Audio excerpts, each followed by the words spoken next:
Welcome to another episode of the Ranker Podcast. Thanks for making us a part of your day, however it is, wherever it is you listen to us.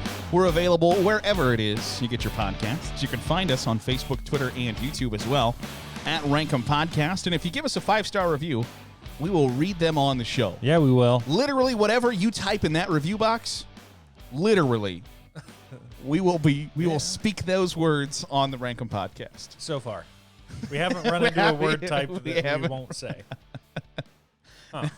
There are probably words that we will not say. I think there's just a list of one. There's probably a couple more. Is there? We'll get Kiwan on. He'll say it. Kiwan will read whatever it is. That's terrible.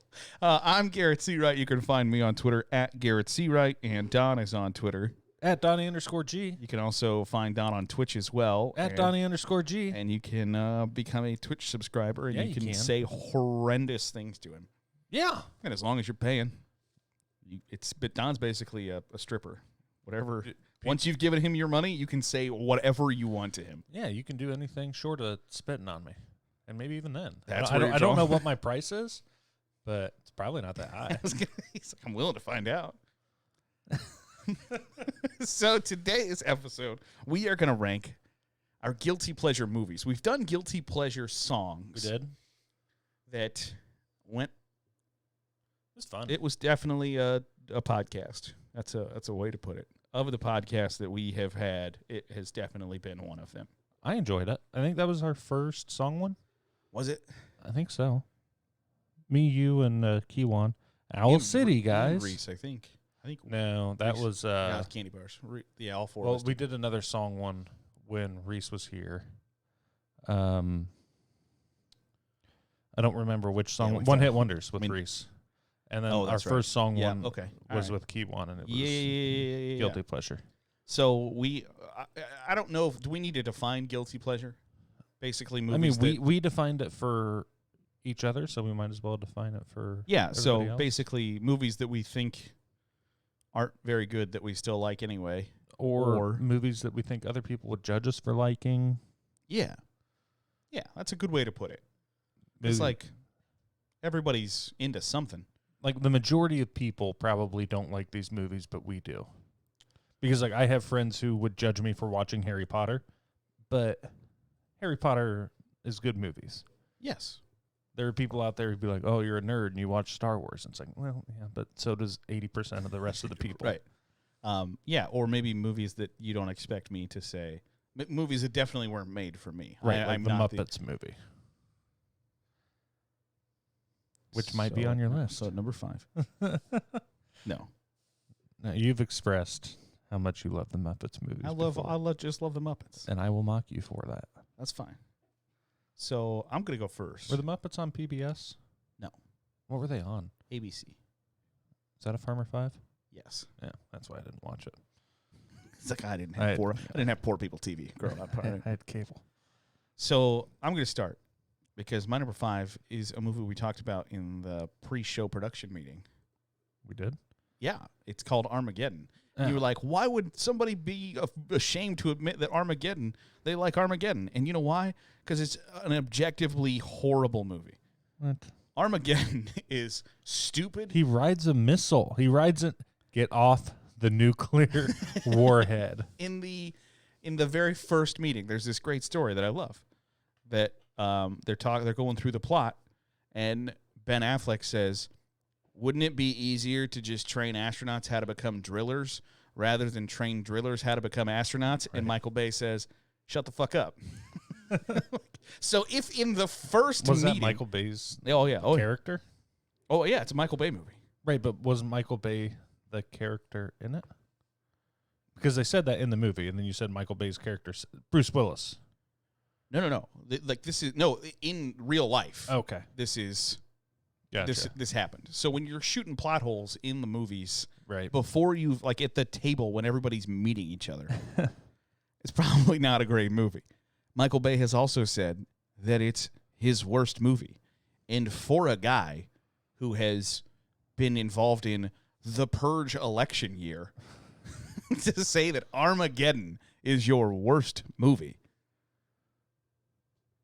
I think says a lot because I think Michael Bay makes objectively horrible movies. So, if that's your worst one, I shouldn't like it very much. Right. And every Transformers movie that wasn't the first one.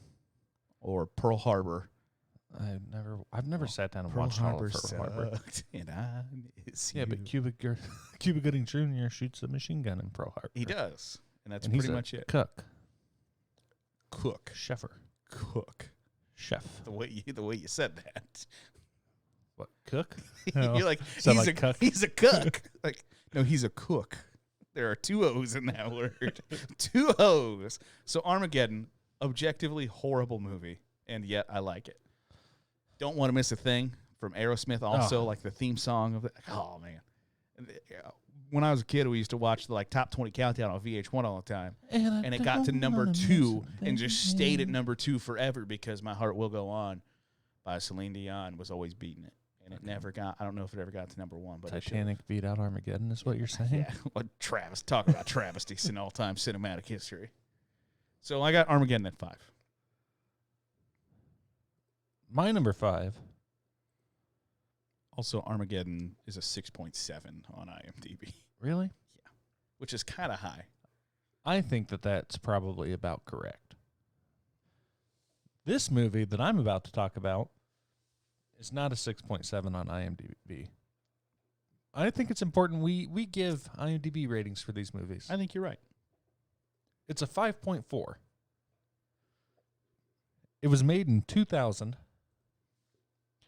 And it stars one David Arquette. Do you have any guesses? Scream 3? Let's get ready to rumble. I don't think You've never seen Ready to Rumble? I don't think so. So, this movie came out at the height of the WCW versus WWF, TV wars. And so it takes place, I think it takes place out in the middle of nowhere, Kansas. And David Arquette is a super big wrestling fan. Okay? Okay.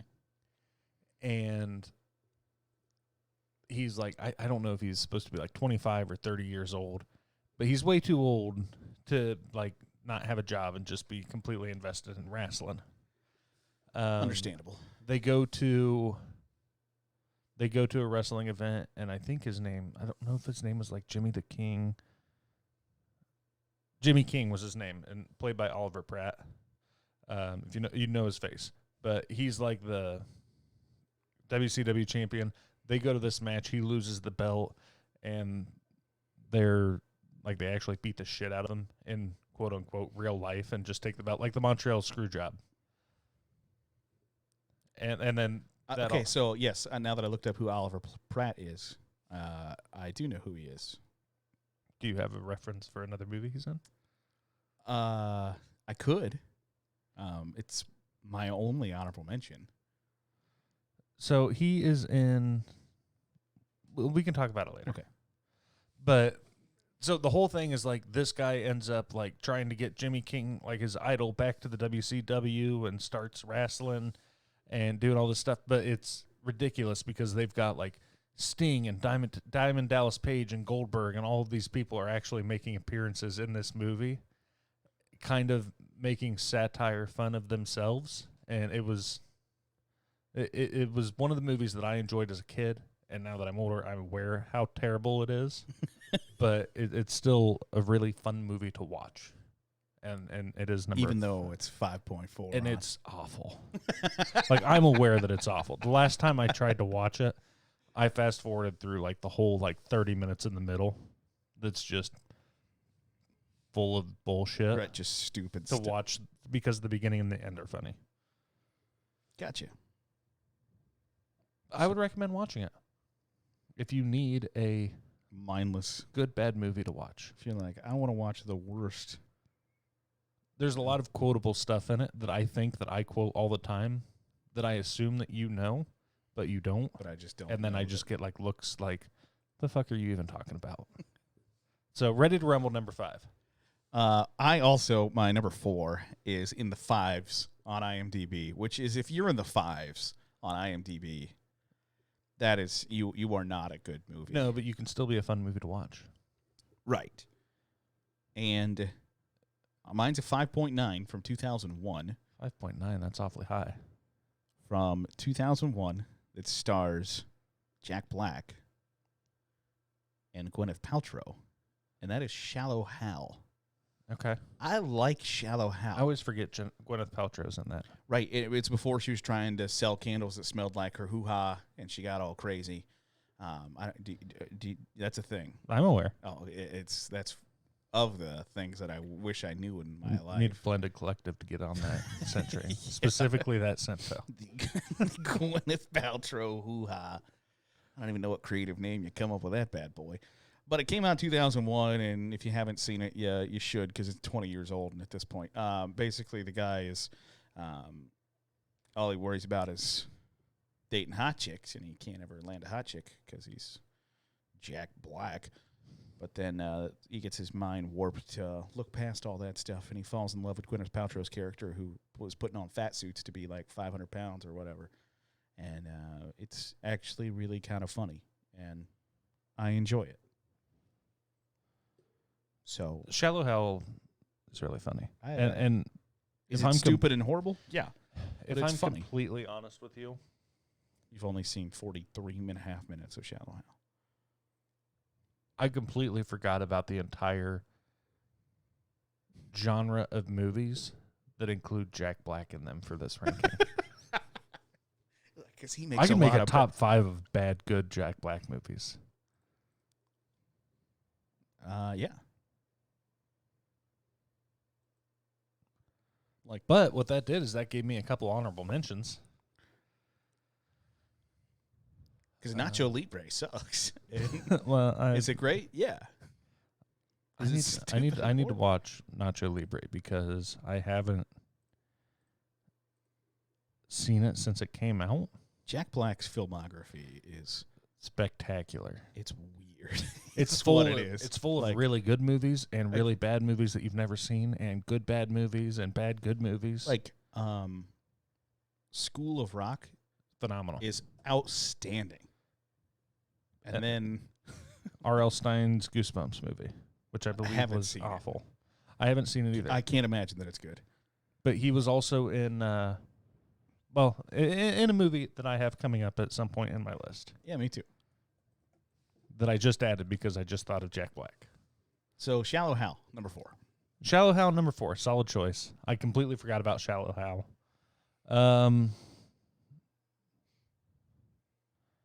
Crap. I'm going to move this one down to honorable mention because I had a Jack Black movie that shot to the top of this list. No, I didn't. I did not. I had a movie that Jack Black reminded me of that shot to the top of this list. How about that? Okay. My number 4, movie that came out in 2001. I think there's going to be a trend of when these movies came out. They just making bad movies in 2001? 6.1 on IMDb, which, when you get into the 6s on IMDb, is when I think you can start to be objectively good movies. Right, you can make cases. You can watch. You should be able to watch any movie that's a 6.0 or above on IMDb and not think this is the dumbest fucking movie. Right. I've ever seen. I will have done better to have never seen this movie. This movie stars David Duchovny, Julianne Moore, Orlando Jones, and Seann William Scott. Seann William Scott, Stifler from American Pie. Yep. This movie is Evolution. Haven't seen Evolution. So Evolution is essentially this meteor comes from outer space and hits outside of this small town. I say small town, it's probably like the size of like Lima or Fort Wayne, big enough to have like a community college and like some government facilities in it. Meteor hits, and so like the local like science department for the college goes out there to investigate it because like that's the closest thing that they have to anybody that could go out there and do it. And he's like, oh, this is really weird. There's like an atmosphere around this meteor. Well, when this meteor had life forms on it, and when that mixed with like the Earth's atmosphere, it accelerated this growth like crazy. So a whole like ecosystem boomed, and then aliens grew from this, and then they all evolved. Like over the course of like a week, they evolved from microorganisms to like alien gorillas and shit like this. That's quite the evolution.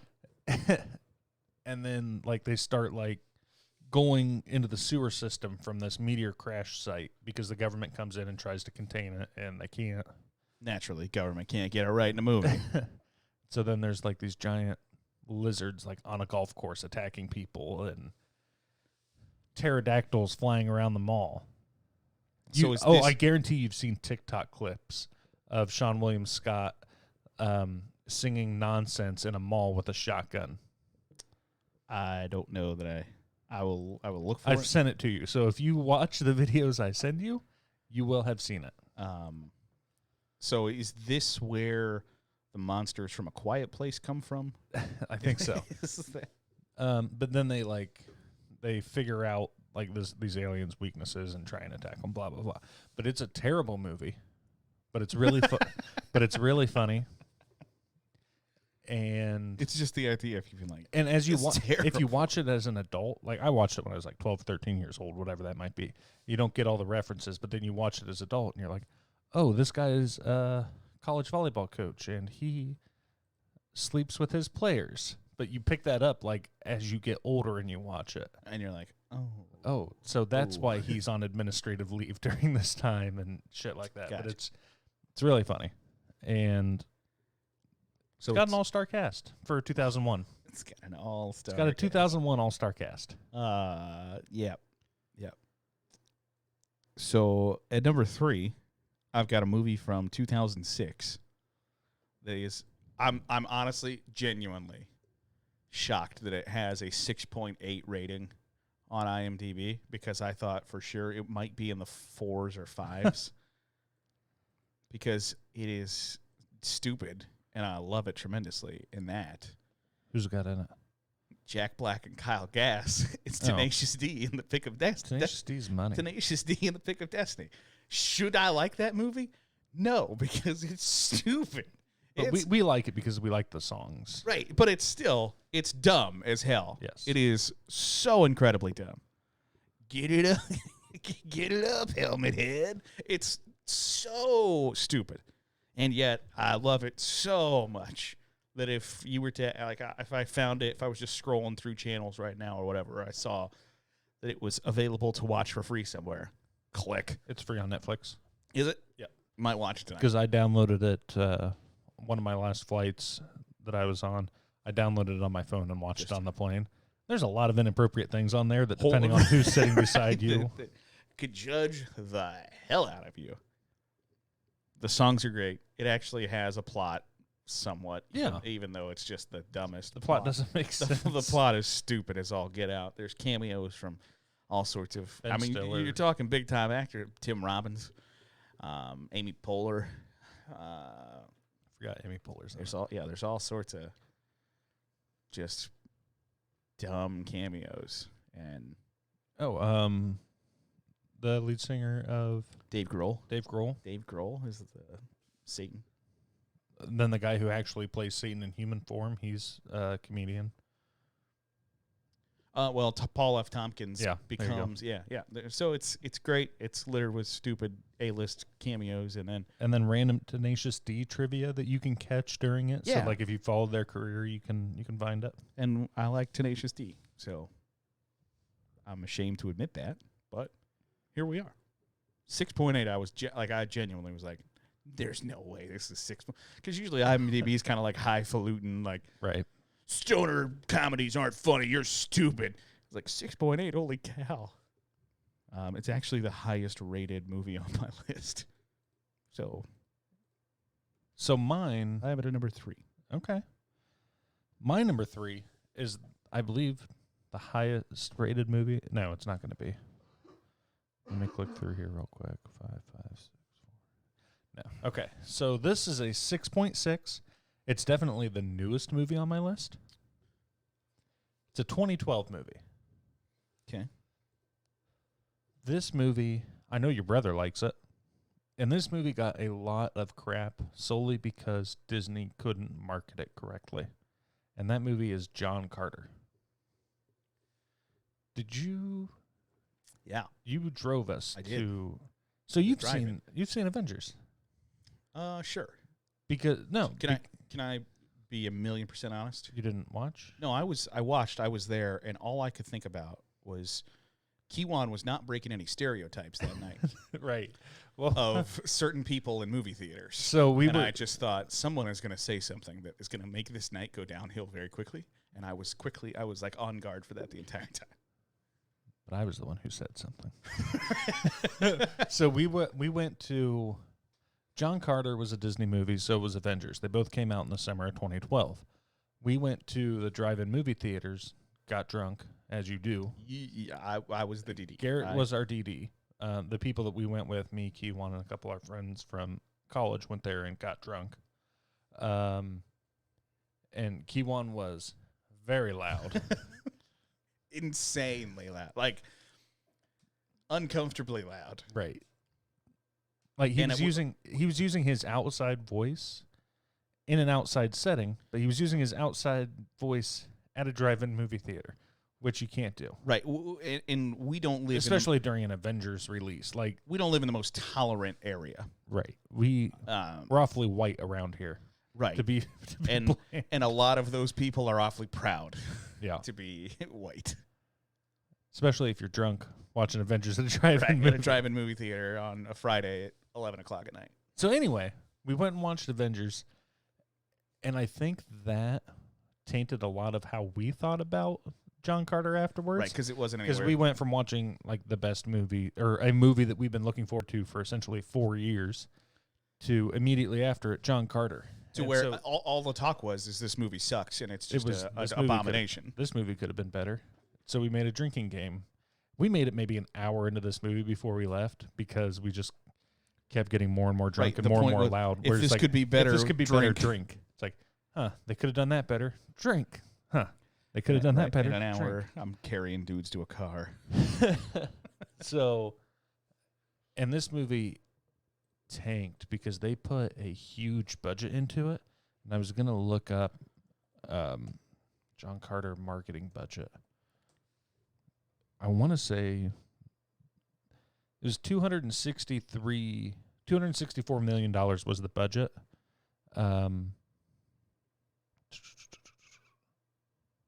No, it was $100 million just the marketing budget for it. And I think opening weekend it made like $20 million because they released it the same time that they released Avengers. There is a podcast that I really like called What Really Happened. Mm-hmm. And for the most part, it started off as kind of like a sports podcast of like, hey, here's this story. Did it really happen or not or whatever? And one of the first branches off they did was about John Carter. And they talked to like high-level people at Disney that basically they didn't want it to succeed because John Lasseter, I believe, Andrew Stanton, who wrote the book.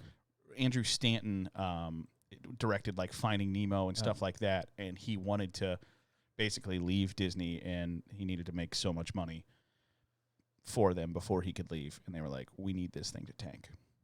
Interesting. So he did like Toy Story 2, WALL-E, Finding Nemo, Finding Dory, Toy Story 3, 4, all that stuff, Monsters, Inc., and they didn't want it to succeed, so it didn't. So he thinks it was basically like an inside job. Right. That it sucked because they wanted it to suck. Even after making the movie, they had a $100 million marketing budget. First week, $30 million. Second week, $13.5 million. It stopped grossing $69 million is what it... So they lost a ridiculous amount of money. The picture continued to post large declines, and when the gross sputtered out at $69 million, nice. Disney paired John Carter as a double feature with the Avengers in its first weekend in over 150 drive-ins, which helped boost... That sounds like, which is how I saw it. Right. which helped boost its final gross to $73 million. Ugh. 211 overseas, so I think worldwide gross $284 million. So I think it ended up like breaking even. Just barely. And then made money. Honestly, since then, I've watched it. I went and watched Avengers the next day in a real theater just to like pick up stuff that I missed. But I remember you saying a couple of different times, you're like, I watched John Carter and he is not bad. It's not bad. Like it's honestly probably because that's a movie all I've the talk watched. was. Is like it was this horrible movie and Disney should be just ashamed of themselves for putting it out. I probably watch it once a year. Like it's good enough to do a once a year rewatch, and it's not bad at all. And now I'm kind of upset. It's based on a book series, and the original plan was for it to be like 3 movies. I'm kind of upset that they're not going to do any more movies for it because there was a lot of potential for it. When you actually watch it, was it the best movie ever? No, but it wasn't worth what Disney did to it. And if you haven't seen it, that's one that I would actually recommend you seeing it if you like sci-fi movies. That one's not a bad movie, but it's a movie that people who would be like, probably watched like John Carter. Right. Same thing, like Zach gets judged for it real bad, I know. Yeah, well, he gets judged for everything, and justifiably so. So that is Don's number 3. Again, if you would like to give us a 5-star review, we'll read them on the show. Literally, whatever you type in the review box. If you'd like to give John Carter a 5-star review. If you'd like to give John Carter a 5-star review, we'll judge you. No, I'm actually that day I sat there and watched it sober, I was just like, it's not. I don't understand why people think this is horrible. But if it wasn't Cats, right? And it couldn't have been good for you with us being there. This is awful. Just drunkenly shouted, "This sucks." He can jump really high because bone density. Boo.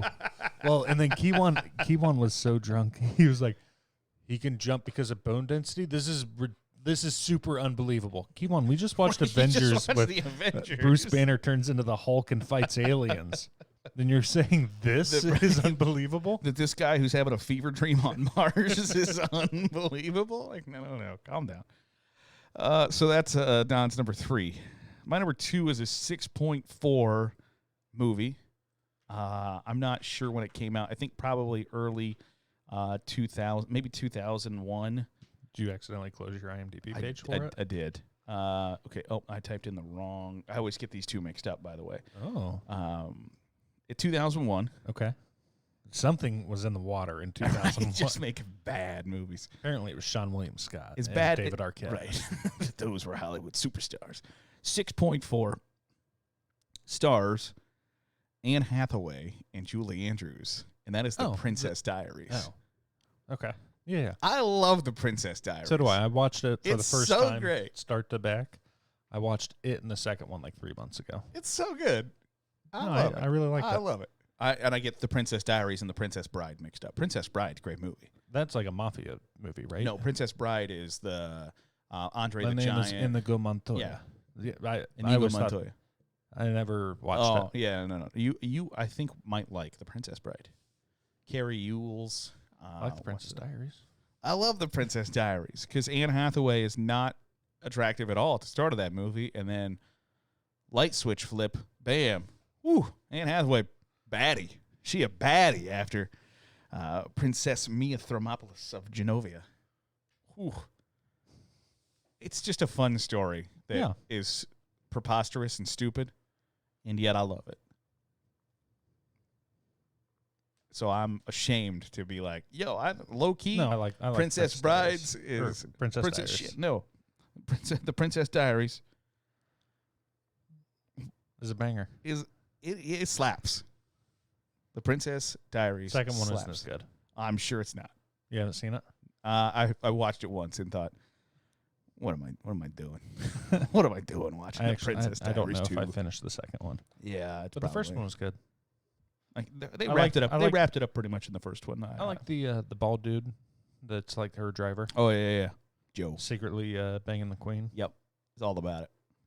Probably been banging her for 30 years. Right, and just now it's coming to be like, you know what? I don't care. Who knows? King Cuck.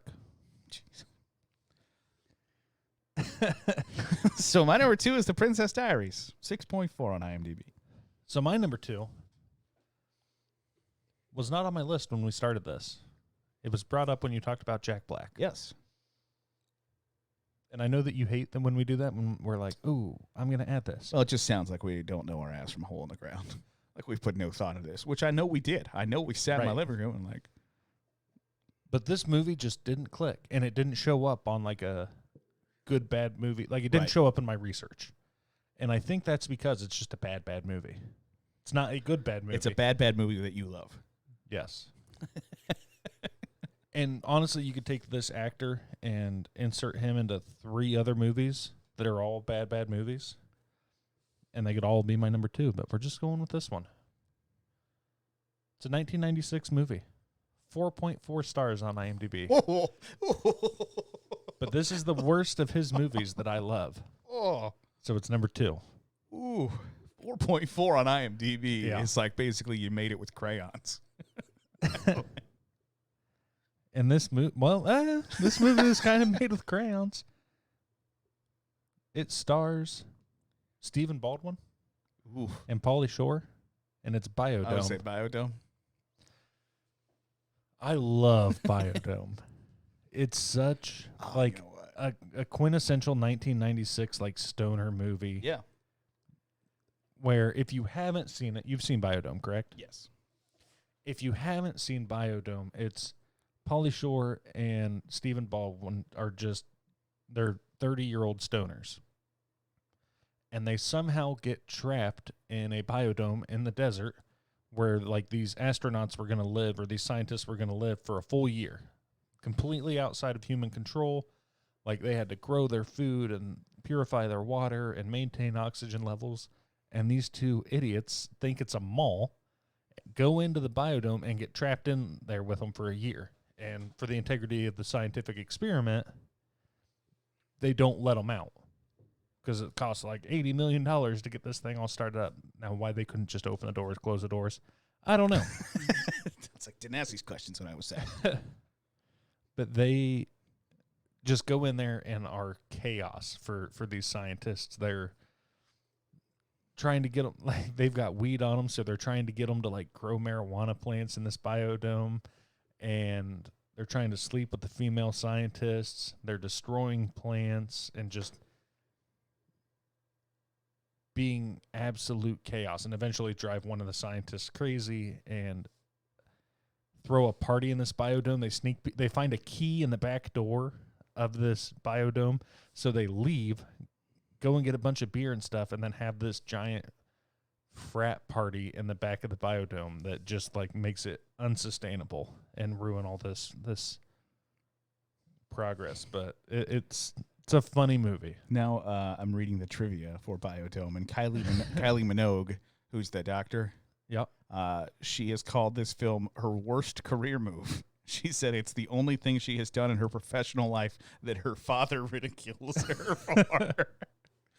And Kylie Minogue, I believe. Kylie Minogue is an Australian singer, and she had a really big hit. She was the redhead doctor. Yeah, but she had a really big hit in the United States. She was in the Street Fighter movie, and she sang this. She said like the Locomotion. But there was one, Can't Get You Out of My Head, which is early 2000s that I'll have to play for you off the air that I know. Come on, baby, do the locomotion. Well, she did that too, yeah. But yeah, she says that's what her the only thing her father ridiculed her for. Alec Baldwin told his brother that Stephen Baldwin that doing this movie could end his acting career. That's how bad Biodome is. But it's so funny. Like this also has a bunch of really good quotes on it. But me and my buddy Marcus would watch this movie in junior high before like baseball practice. Like baseball practice was at like 5:00. So we got 2 hours after school to do whatever you want to watch Biodome. To watch Biodome. Like they have these flashback scenes in there in this movie too. It's like, you remember that time when you jumped off the garage, and they flash back and he like shoves his friend off of the top of this garage with an umbrella. He goes, "Fly, Mary Poppins, fly." Supercalifragilisticexpialidocious. I forgot they get high on nitrous oxide, and they're like, You remember that time when that little squirrel allegedly rolled around in diesel fuel in your parents' garage and went up to the transformer and caused the Great Blackout of 1984? You had something to do with that? No, but it was funny, right? But there's who knew there were going to be 2 Tenacious D sightings in the So the last time I watched it, I was sitting there, and it was probably 5-6 years ago that I watched Biodome. I'm like, that's Jack Black and Kyle Gass. So that's what made me think of this movie when you said Tenacious D. I was like, this was probably the first time I ever saw him in 1996, right. But didn't. Well, I probably saw it in 2000, but never knew who it was. Right. But then the last time I watched it, I was like, that's Jack Black and Kyle Gass. Whoa. Tenacious D? Yes, it is. Like 5 minutes into the movie, you just gloss over them playing in the background as they're like trying to start this. And in 1996, it's just dudes playing. Yeah, it wasn't. Like, it doesn't matter. Now it's like, wait a second. Jack Black. So that's our number 2s. Before we get to our number 1s and honorable mentions, let's hear from one of our fine sponsors.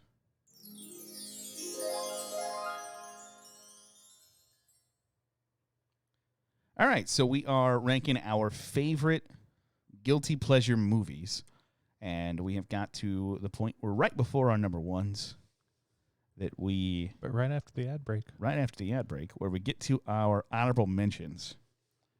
And I know that I tell you off the air, I don't like when we change our list in the middle of the show. And I'm going to have to stick to that principle, but... If I didn't, this would be my number 1 because it's one of my favorite movies, but I didn't think about it at the time because I didn't think it was bad. I mean, it's bad. It's a 5.8 on IMDb, and that's Son-in-Law with Pauly Shore. So I fucking love Son-in-Law. So Son-in-Law was one of the same things. So with Pauly Shore movies, Son-in-Law, Biodome, In the Army Now, they're all fucking terrible movies. And even they're awful. What's the other one? Encino Man with Brendan Fraser and Pauly Shore. Yep. Like those are 4 fucking awful movies that are so good. I love watching them. Son-in-Law is legitimately one of my favorite movies. But I had a coworker that, like, back in the day, somehow, some way, no matter what, on a Saturday night, Son-in-Law would be on either like ABC Family or CMT or something, and we would text each other and be like, "Yo, Son-in-Law's on CMT at 7:00 tonight," and we worked till like 11 p.m. So we would. That would, like, you'd come into work and be like, yes, Son-in-Law's on. Thank God. I love it so much. It absolutely should be my number 1. Middle America. Middle America. On some grindage. Inbreeders. And I think that it's so funny to popped your daughter's trunk. I think it's so funny to us because we're in a community to where if somebody that... Like, we're in a very similar community to the one that takes place in Son-in-Law. Yes. So if somebody from L.A. came home and was doing all of this shit, we could see it happening in our community. And it would 100%. Everybody would be talking about it. It would work the exact way it worked in Son-in-Law. It's so unbelievably funny. And it's they call me so Crawl, stupid. Because that's how I got back to my dorm room first semester. Majored in karate for 2 semesters. It's so stupid. You got Hamilton Porter from The Sandlot as the younger brother. Yeah. His second best movie role. You got the Big Green after that. Got Kelly from Saved by the Bell. From Saved by the Bell. Yep. The coach from the Hawks and the Mighty Ducks is the dad. Yeah, you got. I always confuse. I don't confuse them, but every time I forget what that dude's name. Every time I see the dad in that, he always reminds me of Nick Saban. Him and Nick Saban just. Yeah, actually, yeah. I think. Yeah. I think I text you maybe once a year, like Ohio State, Alabama. I'll be like, the dad from Son-in-Law is doing a really good job coaching this team. His name is Lane Smith. Or Nick Saban really turned around after being in that Pauly Shore movie. And My Cousin Vinny and Red Dawn. Great. Somebody awfully big must have been driving. It's so stupid and it's so great. So when we were thinking of pitches for the movies, like this last year, towards the end of the year, or pitches for the show, I kept telling Garrett, I was like, let's do Thanksgiving movies.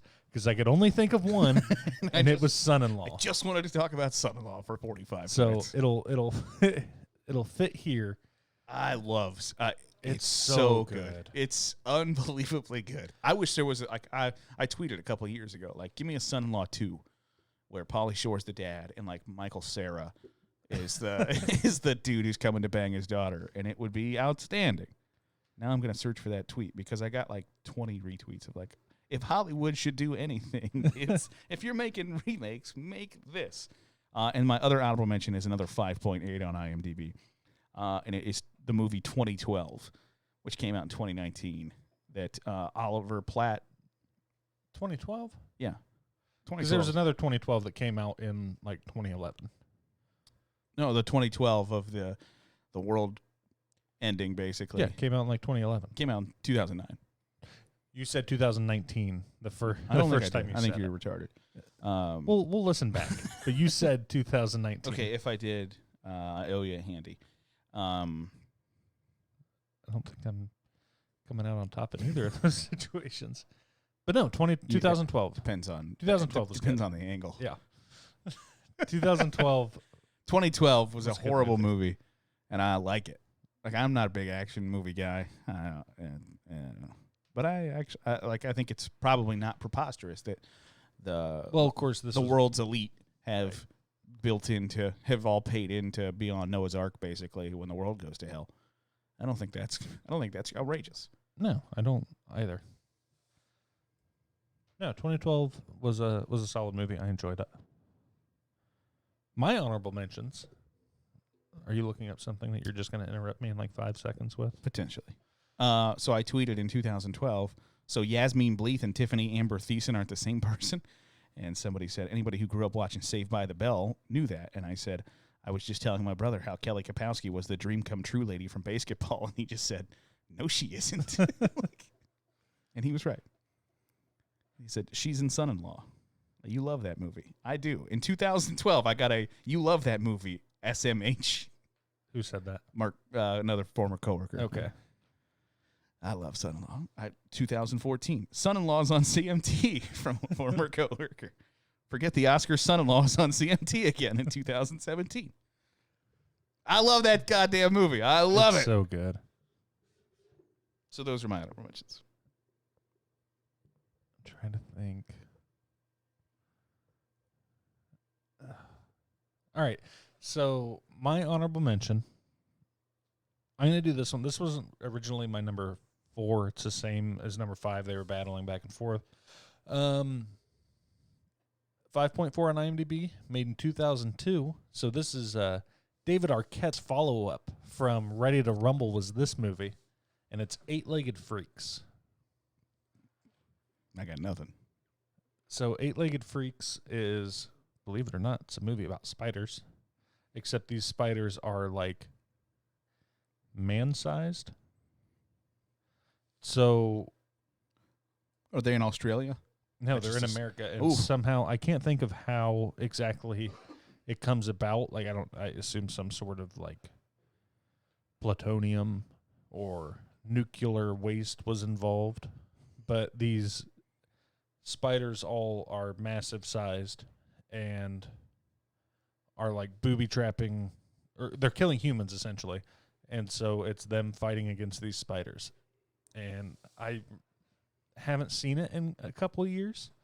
If it was on Amazon Prime, I'd probably watch it. I'll probably check tonight and see if it's on Amazon Prime. Pull up, see what Roku channel you can find Eight-Legged Freaks on. But that's the only person I can even think of that's in it that I would know. But yeah, they're go through and clear out this mall, and so there's like the trapdoor spiders too, so they're like running through this desert or whatever, and the spiders are literally jumping up out of the ground and snatching them, pulling them into the ground. It's like a horror movie, but also a comedy. Bro, Scarlett Johansson is in Eight-Legged Freaks. There she is. I scrolled past her the first time. She's the only person I would know. You don't know ScarJo? So I remember there being a really attractive girl in it because David Arquette needs to have that, and Right, he has that in his writer. He's like, I got to work with just the hottest ladies you can get me. And Carrie Verrier. Werner? Who She wasn't in anything other than this, I though. was going to say, I was like, I don't know. Anaconda, Was she in Anaconda? apparently. Oh, yeah, she was. Anaconda also almost made this list. She's the voice of the Silver Banshee in the Batman animated series. So my other movie, this is another one that I added when we started talking about Jack Black movies. Because he just makes bad movies. No, he makes School good bad of movies. Rock's good. He's honestly probably one of my favorite parts in this. It's a 5.9 on IMDb, made in 2001. Another 2001. And it's Saving Silverman. I like Saving Silverman. So Silverman Jack too. Black Yep, is like yep, the yep. tertiary character of Saving Silverman. He's just a friend of is it Jason Bates? Jason Bateman. Jason Biggs. Oh, yeah. Sorry. American Pie. Pie fucker. Amanda Pete's in it.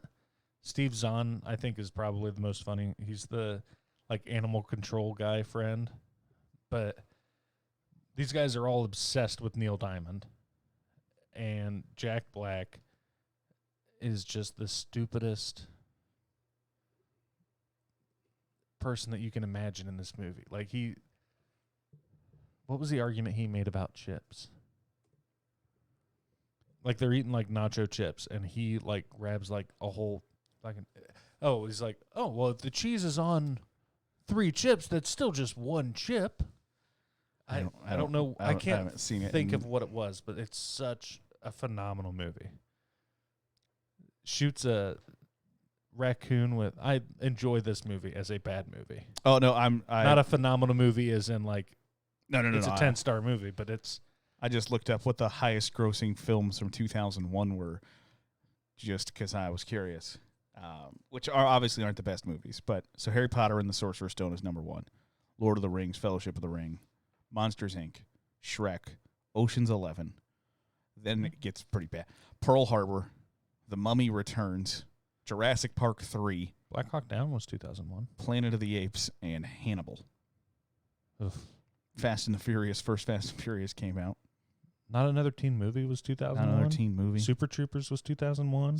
I thought about putting Super Troopers on my list because I love it. Joe Dirt was 2001.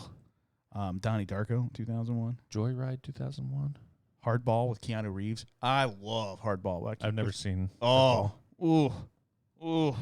Talk about a tough one. But 2001 was apparently a rough year for movies that aren't Harry Potter or Lord of the Rings. Yeah. Oof.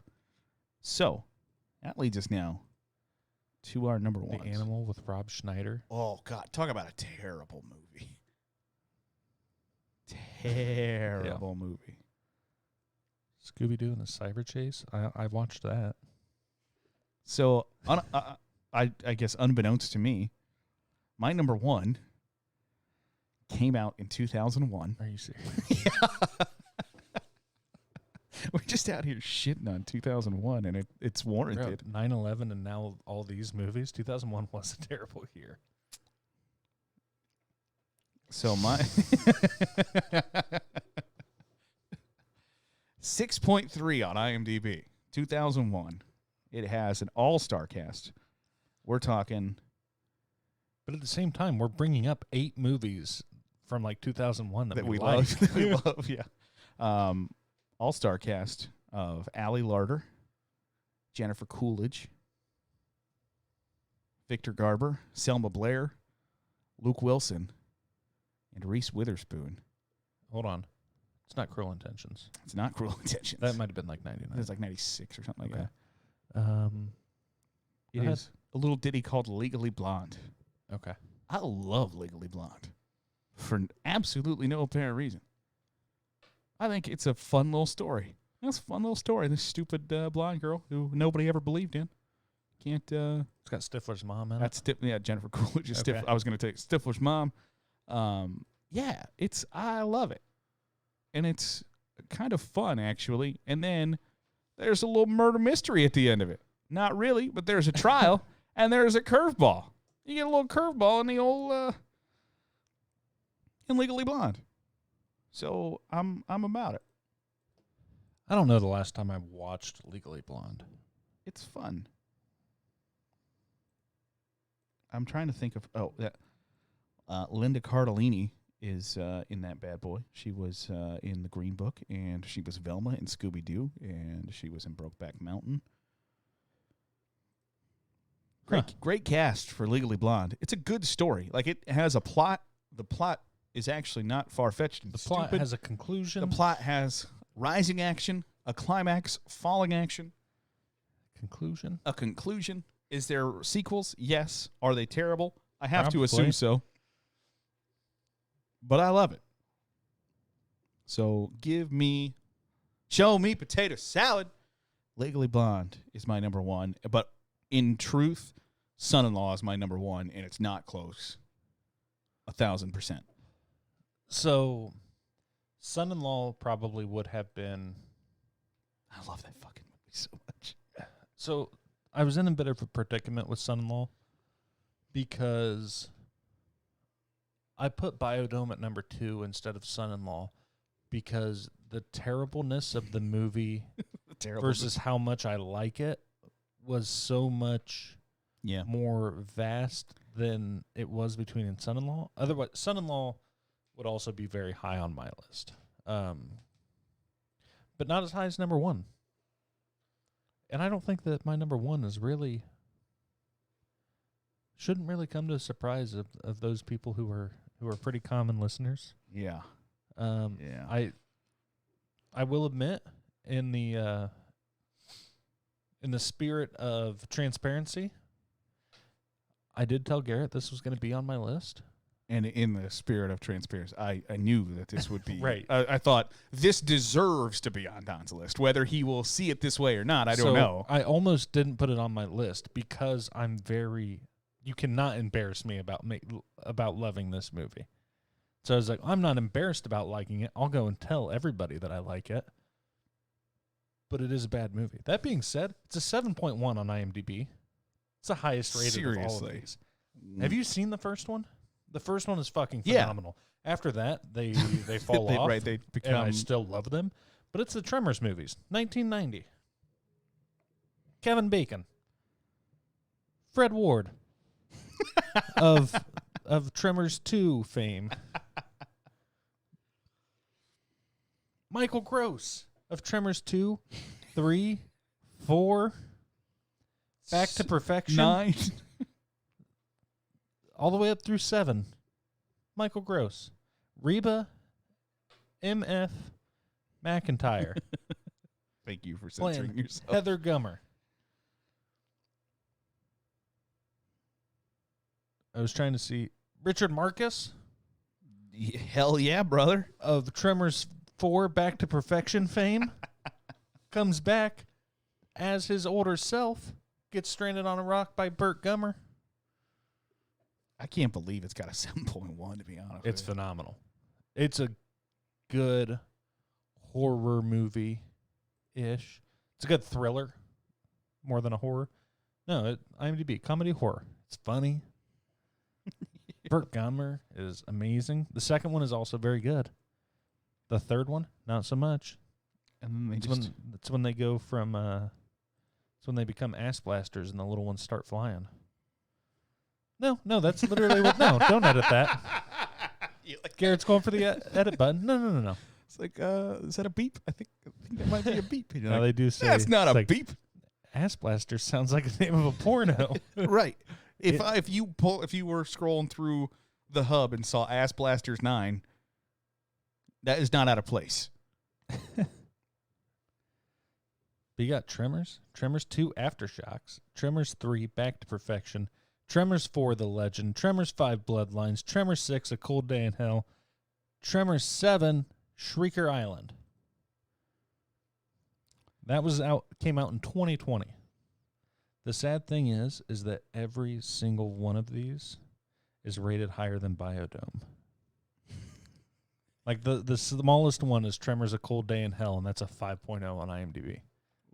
Everything else, 5.5, 5.3, 5.3, 5.3, Yeah, 6.0. I'm looking at the bottom 100 on IMDb, and I don't know that I've seen. Let's do those in the reaction show. Okay. Let's go through the bottom 100 in the reaction show. Because I haven't seen many of them. One I know I saw with you. Oh. In the theater. Was it Cars 3? I don't know if any of our listeners are going to understand what the Cars 3 joke is. Probably not. But if you do know what it is, You're make laughing. sure you tweet at us at Rankum Podcast on the tweet machine. You can find Garrett I'm at Garrett C. Red on Twitter. You can find Don. at Donnie_G on Twitter. And you can find a Facebook, Twitter, YouTube pages at Rankum Podcast. Leave us a 5-star review, and we will read whatever you have to say to us on the show. Someone will read whatever you Someone is going to read whatever words you put in that box on this show. So you got that to look forward to. And we thank you for making us a part of your day. We'll catch you next time right here on the Rankum Podcast. Bye. It's a little early to start saying bye, but Garrett screwed me over. I can't read how much time we have left. Bye.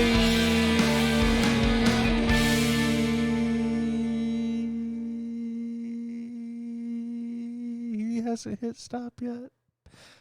Bye.